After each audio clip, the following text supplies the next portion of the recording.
Please welcome Alison Craddock.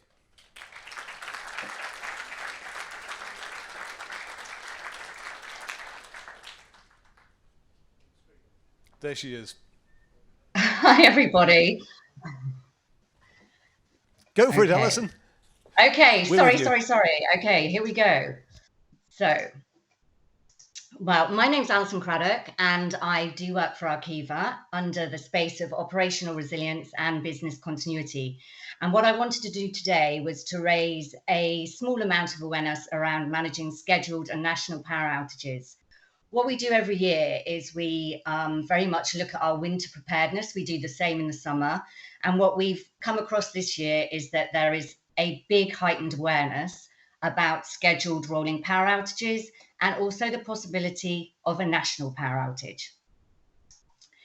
So moving along to our assumptions, what we've done is we've done an awful amount of work with a lot of work with the DCMS and the ECRG, the Electronic Commission Communications Resilience and Response Group. So we have based our plans on the following assumptions. We have a plan for a national power outage extending a full return to normal operations. And we've also taken into consideration our communications and how we're going to communicate with not only our incident management teams, but our field engineers as well, to ensure their safety and also to be able to keep our services up and running as we should do. And then secondly, we have a rolling regional power outage that could possibly take precedence over the winter season with a reduced capacity to cope with demand. And although the predicted time that we could possibly have these power outages has been assumed to be between 4 and 7 p.m., we actually find out now that we are going to have a rolling power outage take precedence across a 24-hour period if we are going to go into that situation. What we've done at Arqiva is we have taken these two different scenarios and we've mapped them out in two areas of planning.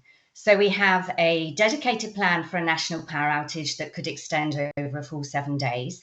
And what we're doing with our rolling regional power outages is we're combining that with our winter preparedness plan so that we can manage it as BAU and also as our incident management commands. So at Arqiva, we have a bronze, silver and gold incident management command structure. And the operational teams within the bronze command will manage a rolling regional power outage as a BAU incident. So that will come under the BAU incident. And then obviously, if we go into a full national power outage, which could extend over a 7-day period, we have taken into consideration, again, how we're going to communicate and what we need to do and where we need to be during that time. Let me share with you how we've done that. So our business continuity plan will be governed by the Silver Command, which is our L2 senior leadership team during a national power outage.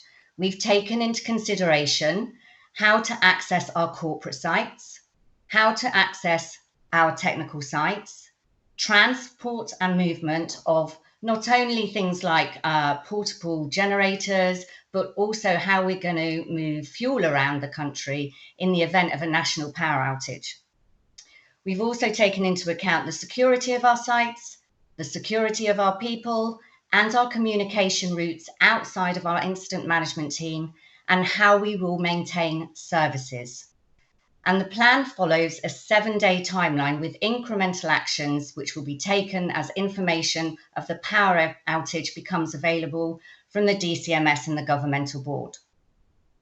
Our communication plans is we have 18 Iridium satellite phones situated across our network so that not only our field engineers can liaise with each other to be able to support issues or faults that arise during a national power outage to keep our services up and running, but also to be able to report back into our incident management team, of which are going to be split across 2 sites. So we will have an incident management team that resides at Crawley Court in the south and an incident management team that resides at Emily Moor in the north. So everybody will be able to liaise with each other throughout a power outage scenario. We have continuous communication with the BBC and the DCMS as well. And we test all of our sat phones on a monthly basis at this moment in time. And generally they get tested all together simultaneously at 3-month intervals. Now I'm hoping that this next topic with regards to the national power outage is a takeaway for you today. So what we have done at Arqiva is that we have used the PowerCut 105 website to identify our key critical mass stations, which are located across the country. By using those postcodes, what we have got is an alpha identifier code, which gives us an indication of when our 3-hour time slot will be if we have a dip and a disconnection in power. So we've been able to map that back to the Electricity Supply Emergency Code, the ESEC. And you can actually do that for your own establishment too. So if you're interested in when you could possibly face rolling power outages, you can actually put your own personal postcode from home in there, and you can decipher with the alpha identifier codes when your scheduled slot is for a 3-hour dip in or disconnection of power.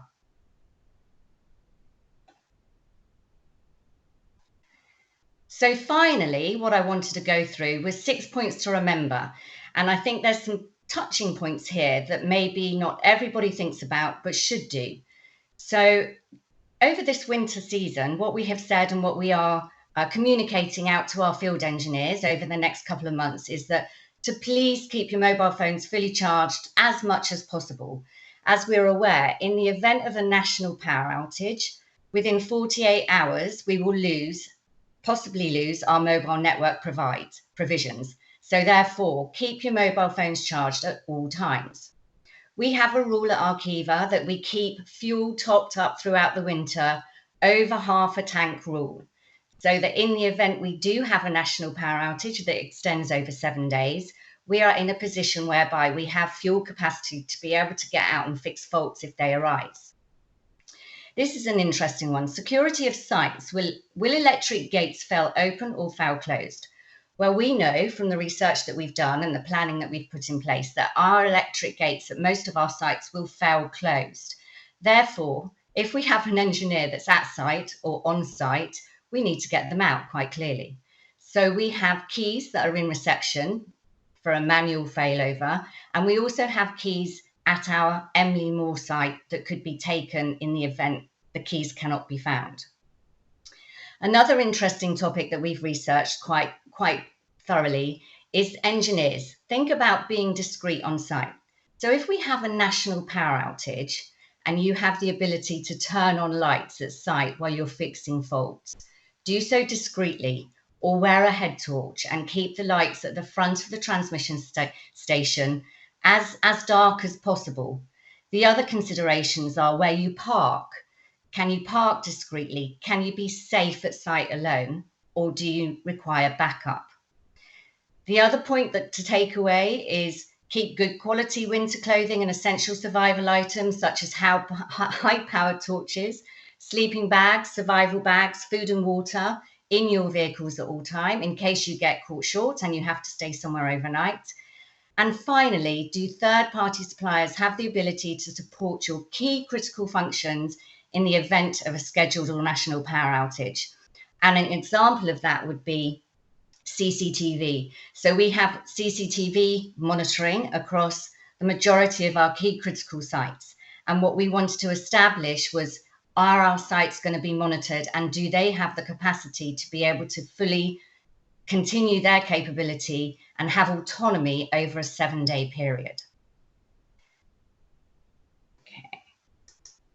So another enlightening topic for you, not wanting to scaremonger anybody, but in all honesty, we are preparing for it. I think Arqiva are in a very strong position to manage rolling regional power outages and also a national power outage if it comes if it comes to light.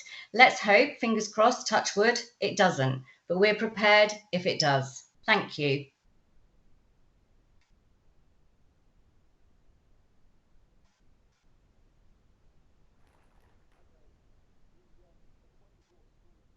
Third-party suppliers. So I suspect there's a lot of places on the chain between us and you, I'm guessing.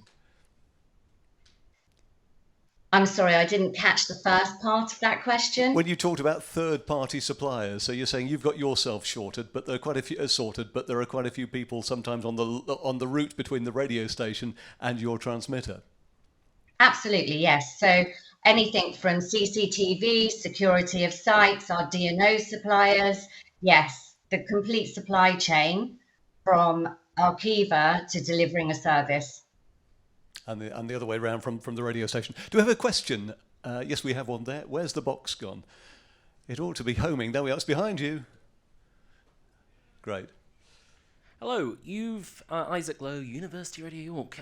You've very convincingly told us that Arqiva is very well prepared for these rolling blackouts and national situations and so on. But the different broadcasters who are in the room here, what haven't they considered about their different suppliers? About their sites, about their staff, that you think that they should consider in terms of connectivity or provisions and so on?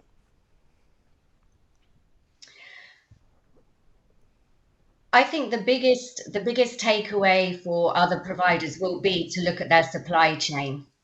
One of the biggest areas of failure is not taking into consideration how you're supported by your third-party suppliers and what they have in place to be able to support you in the event of, such as a rolling power outage or a national power outage.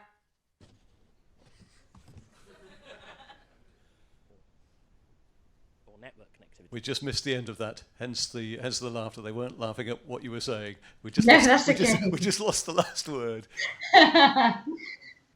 So basically what I was saying was that I do believe that the supply chain is the takeaway. You really need to figure out where your critical supply chain is and what support you require from your third-party suppliers to enable you to deliver a service. Excellent, thank you, and thank you for asking my question, but better. Right, Dave over there. Oh, there we go, superb. So thinking about the supply chain, many of us in our radio stations will have UPSs, generators, that kind of thing. Think about your workplace people. So if, for example, you've got super efficient bathrooms and water facilities with the detector taps so that the water doesn't keep running, if they're not on your maintained supplies, your building will be without usable water. And after a period of time, that's going to get a bit smelly and probably not very healthy. So the whole supply chain is a key question inside and out. And one final question. I think we're through. Great. So Alison, thank you very much indeed for your support and thank you for joining us today. Thank you for having me.